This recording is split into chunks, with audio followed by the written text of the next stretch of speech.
Parul university के placements का कोई रिप्लेसमेंट नहीं, इसलिए टॉप कंपनीज की फर्स्ट चॉइस। आप तो समझ ही गए होंगे। Join Parul university, Vadodara, Gujarat.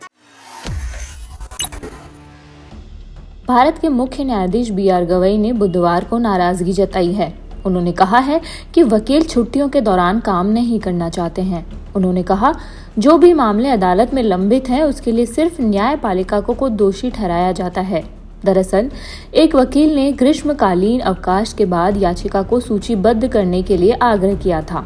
इस पर सीजेआई बी.आर. गवई और न्यायमूर्ति जॉर्ज मसीह की पीठ ने नाराजगी जताई। सीजेआई ने कहा, छुट्टियों के दौरान 5 जज बैठे हैं और काम करना जारी रखे हुए हैं, फिर भी हमें लंबित मामलों के लिए दोषी ठहराया जाता है। हकीकत में वकील ही जो छुट्टियों के दौरान काम करने के लिए तैयार नहीं हैं। हाल ही में सुप्रीम कोर्ट ने उन पीठों पर एक अधिसूचना जारी की है जो आगामी ग्रीष्मकालीन अवकाश के दौरान काम करेगी, जिसे 26 मई से 13 जुलाई तक आंशिक अदालत कार्य दिवस के रूप में नामित किया गया है। आंशिक अदालत कार्य दिवस के दौरान 2 से 5 अवकाश पीठ बैठेंगी और चीफ जस्टिस ऑफ इंडिया सहित शीर्ष 5 न्यायाधीश भी इस अवधि के दौरान अदालत चलाएंगे। पहले की प्रथा के अनुसार गर्मी की छुट्टियों के दौरान केवल 2 अवकाश पीठ हुआ करती थी। अब आपको बता देते हैं कि किस किस दिन रजिस्ट्री बंद रहेगी।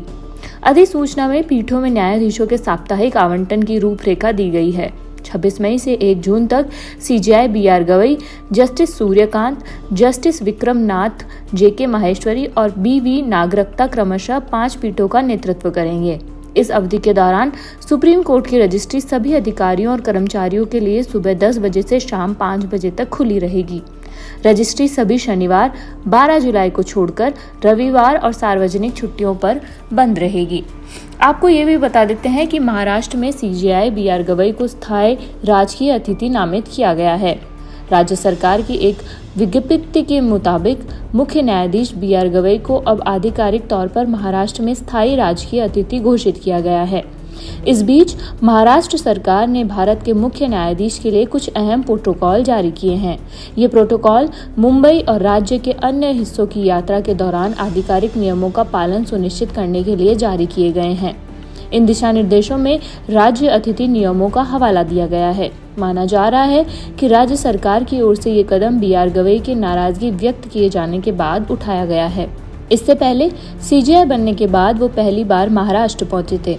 उनके स्वागत के लिए राज्य के मुख्य सचिव, पुलिस महानिदेशक या पुलिस आयुक्त उन्हें रिसीव करने नहीं पहुंचे, न ही उनके कार्यक्रम में मौजूद रहे।